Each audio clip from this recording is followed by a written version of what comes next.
Good evening everyone. It's a pleasure to have you today. I'm very excited and very glad to see you today. My name is Jonan Kanwano and I'm the team leader at Jonaki Holdings Limited. And at Jonaki Holdings Limited, we offer credit. We do bridge financing. So if you're importing some items, if you have a consignment at the border post, if you want to import that car that you've always dreamt about and you're stuck, we get to help you finance it. Pay a bit, we pay a bit, and we're all happy. Affordably. So you can always check us out at www.jonakiholdings.com. We're all on social media handles. Great. So I'm glad to have you on this business talk. I know we usually meet every Friday from 5:30 to 5:50 for strictly 20 minutes, where we get to learn from one another, where I get to share with you what the Lord has put on my heart.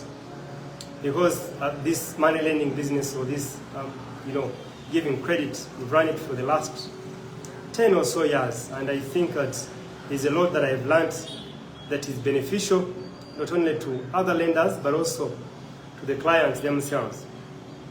And in the long spell, I've guided a number of lenders. I've been talking to my fellow business people who actually run the same business, who are in the same industry. And I thought, why not? Because we don't serve ourselves alone. We also serve clients. That's actually the clients that keep us in business. We serve the clients, it's them that keep us in business. So I said, you know what? It is also important that I speak to the clients themselves. Because if you're coming for credit, there are key things that you actually have to know. There are key things you also have to understand what the law says about your rights and your obligations. Not that you should use them to default, not that you should use them to the disadvantage of the lender, but it's also important that you have this knowledge. The Bible tells us that in all our getting should get understanding, but also it is key that you get the knowledge. People suffer because of lack of knowledge, because of lack of wisdom. So I wouldn't want you to suffer because of lack of wisdom. I wouldn't want you to suffer because of lack of knowledge. Because we've lived these precepts, we've implemented these precepts, so you can actually learn from these precepts. So today's topic is about how do you improve your credit rating and credit worthiness.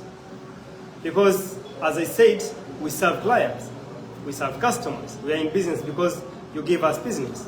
You're also in business partly because we give you the money, and we're all happy. So it's important to prepare you that if you want to go for a particular credit or some financing, probably want to scale up your business, probably want to clear that consignment, probably want to import that vehicle, you wouldn't wish to pay the costs that are involved, because there are some costs that you actually have to pay. For example, you have to verify the land title. Does it belong to you? For example, you have to put a mortgage in the land title. You have to put a caveat on the car logbook.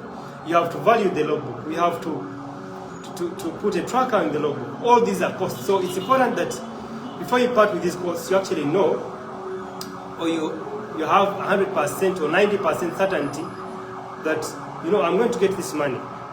So it's important to prepare you to be ready to receive credit to finance what it is that you want to finance.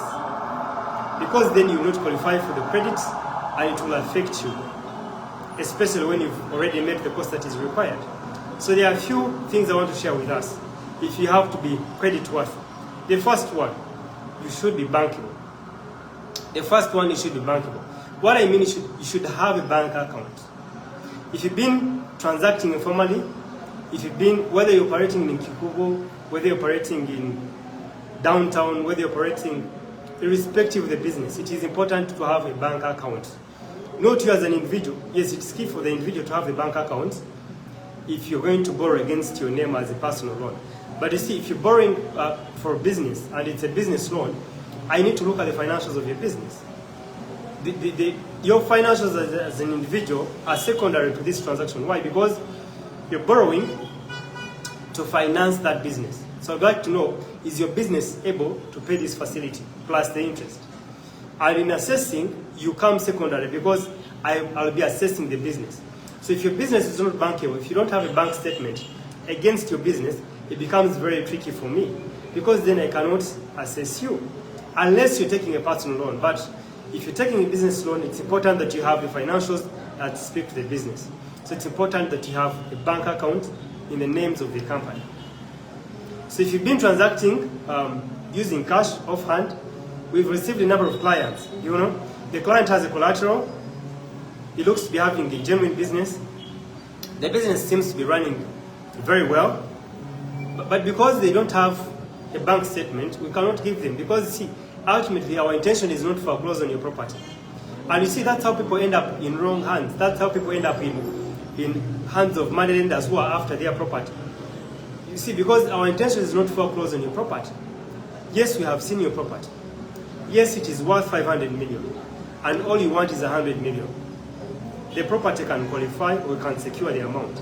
But you see, ultimately, it's not the property that will pay.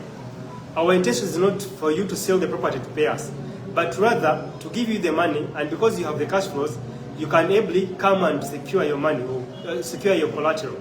You can come and rescue your collateral by paying the principal plus the interest. But you see, if your cash flows are bad, from the word go, we shall be going for a wrong deal. So don't get shocked. As if your cash flows are not as good, even if you have a collateral, we might not be able to transact. And we actually sit you down and explain to you that, you look, you want this 100 million, you have a collateral that is worth maybe 400 million, but your cash flows are not as good. And our intention is not to foreclose on your property. It is not your property that you will pay.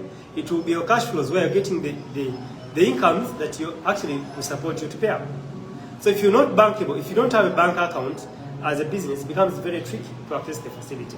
If you as an individual, you want a personal loan, you have an emergency, you want to buy a car at a personal level, you want to complete your home, you want to do something, we cannot be able to serve you. Why? Because there's nowhere where we can verify that, you know what, whereas you're telling us that you earn 6 million per month, there's evidence that you actually earn it.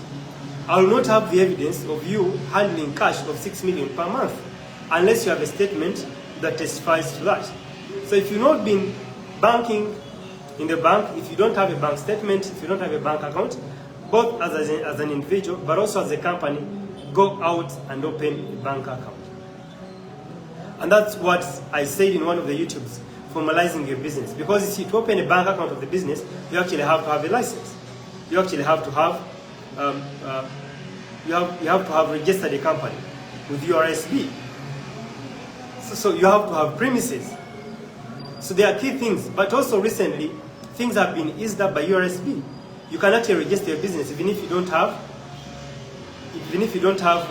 a registered company.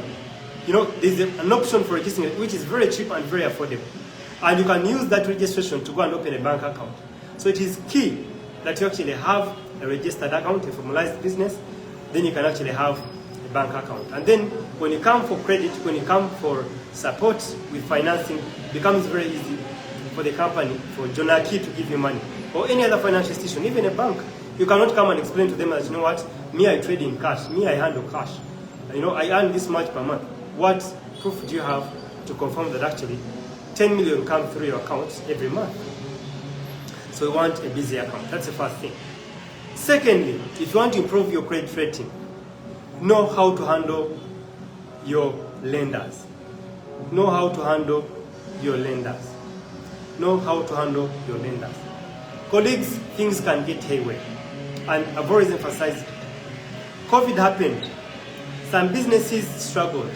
Some cash flows struggled. It is important that you engage your lender and make good. The option is not to run away from that guy. The option is not to run away from the bank. The option is not hiding. You see, there's one animal, I don't remember its name, which thinks by hiding is just putting the head in the sand. The whole part, the butt and the legs and the arms, are actually exposed. The biggest part of the body is exposed. You're just hiding the head. So you cannot bury your head in the sand and think you've hid enough, and they will not get you. So if you have a loan with a microfinance institution, with a bank, go and make good. Because before I give you money, I need to ascertain that you do not have a history of defaulting on a financial institution. Before we give you money, we actually have to run your CRA. We have to know your credit rating. We have to know your credit history. So if your credit history is to borrow and run away, and you've defaulted a number of institutions, it becomes very cumbersome. Even if you've defaulted once, we receive similar clients. Some client comes, he thinks you're not going to run a CRB, you run it to tell him, you defaulted on this particular bank. So if you are able to default on a bank and it wrote off the loan, surely, what confidence do we have that you're going to pay well? What confidence do we have that you're going to pay us? We don't have any confidence for pricing. So in that case, we cannot give you a facility. And even if you go to another credible financial institution, they will not give you a facility. You'll go to a quote-unquote finance institution that will be looking after your collateral, and they will not mind your credit history, they will not mind your financials, and lo and behold, you get the money from them and they'll foreclose on your property. And you lose the property that is worth hundreds of millions of money. Why? Because they didn't assess your property. You ideally didn't qualify for a loan. So I would advise that you make good. Make good with the lender. Make good with the lender. If you have a loan, make good with the lender. Running away is not an option. Like during the time of COVID, running away is not an option. Go make good with the lender. Go make good. We all understand. Business went haywire. Things went the way we didn't want them to go. We are also people. The businesses, the banks, they are run by people. They are not run by animals. So you can actually sit them down and restructure your loan. All these are options, but all to save your credit worthiness, all to save your credit rating. So if you have a financial institution that has funded you, go and make good. Go and make good. You hiding, you running away cannot save you enough. It's going to actually haunt you in the future. Why? Because I'll run the CRB, I'll know that you defaulted in a bank, I'll not give you a loan. And you still miss out on the chance of clearing that consignment in time. You miss out an opportunity to scale up your business. Why? Because by running away, you thought you were doing a good thing. So go make good with your credit institution, with your financier, or your bank, or whichever institution that you borrow from. Go make good. Point number 3, if you want to improve your credit worthiness or credit rating, operate or transact with one particular institution at one go. Don't go and borrow from Tom to pay Peter, borrow from Peter to pay Dixon. Don't do that. Having multiple loans in different institutions is cumbersome. It's not advisable, it is tight, it is very bad. It is very unethical. Even in the financial world, it is very unethical. It is something very bad. So I'd advise that get one institution, because it's a character thing. It's an indicator of a character fraud. If you're borrowing from ABCD, because you see, you're already aware that you have a loan with Jonaki. You want to go ahead and get a loan from Bank of Baroda. You also want to get a loan from Stanley. You again want to get a loan from... Doesn't make sense. Why don't you transact with one institution? Because that's one of the indicators of issues of character. Deal with one institution. Deal with one institution, because multiple borrowing can actually end up catching up with you. It is very unethical. Because at the end of the day, if I run a CRB report, it will come out, it will show me the number of loans that you have. And it will affect your credit worthiness. It will affect your credit rating. So deal with one institution. There are products that we have. If you applied for a loan of 10 million and you've so far paid maybe 3 million or 5 million, you can apply for a top-up. If you have an additional collateral and you've been having good history with us and you've been paying very well, there's also a likelihood of scaling up the loan. We've seen clients who have paid well the 5 million, paid well the 10 million, and they can now qualify for 50 million or even 100 million. So first talk to that financial institution that has already lent you, that has your history, share the idea. There are people, they actually can fund you to 100% or 90% of the amount of money that you want. So consider that financial institution, deal with one financial institution before you think of multiple lending or multiple borrowing. Because the situation is going to arise, you're going to borrow from this one to pay this, and you see, the moment you get in that mix, you're doomed, you're gone.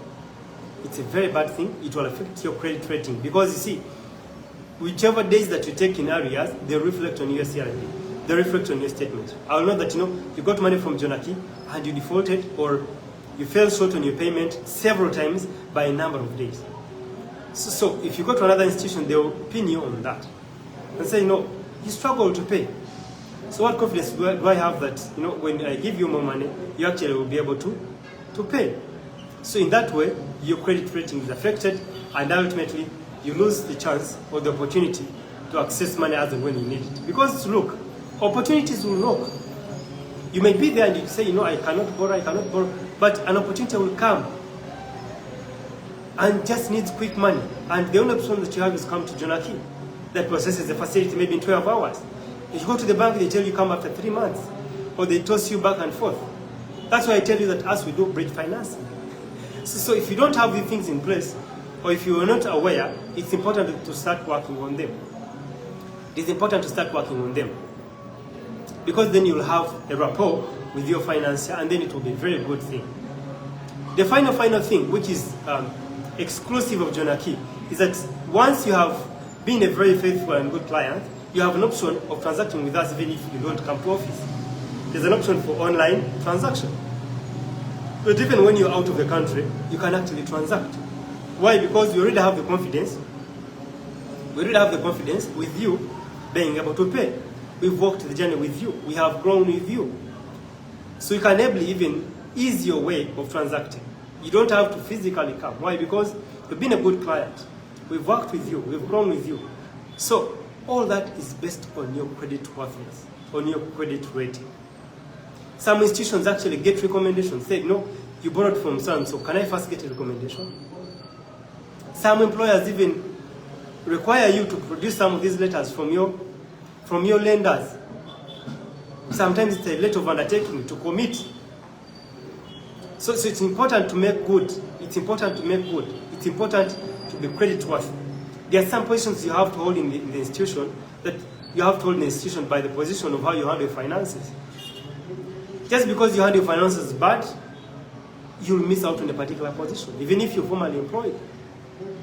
So this might not necessarily apply to borrowing and scaling up and buying items and all that, or you accessing credit, but it also has an implication on you, the position that you hold in a particular institution where you're employed.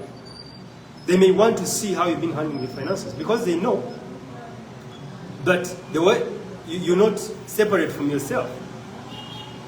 My business is a reflection of how I run my personal finances. If I've been handling my finances in a weird way, there's a high likelihood that I'm going to handle the finances of the business in an awkward way. And there's also a likelihood if I'm going to have a high chief financial position in a particular institution, I may handle the finances the similar way. So you see how it has a trickle-down effect? Some of the institutions, before you acquire some positions, which are very sensitive, like accountants, like chief finance officer, you actually they run your CRB to see how have you been managing your debts. If you've been having bounce checks, that's a character issue. You might miss out on a particular position because you issued bounce checks. It is a character issue. So they will know that, if you give this guy this position, it will affect us, it will haunt us. So it is important that you work on yourself. Even if you're not going to borrow, it has a huge implication. It has a trickle-down effect. So as a client, as a customer, I know there are a number of other things that I might not be able to exhaust in this live stream.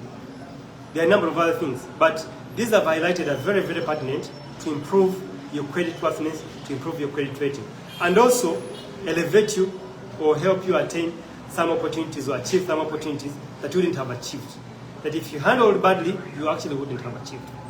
So it's key that you consider them, among others. Some of the details we share them in the masterminds that I usually run. I know one of the masterminds is running recently. They're running a mastermind. It started on 2nd March. I think I'll be running 2 more before June.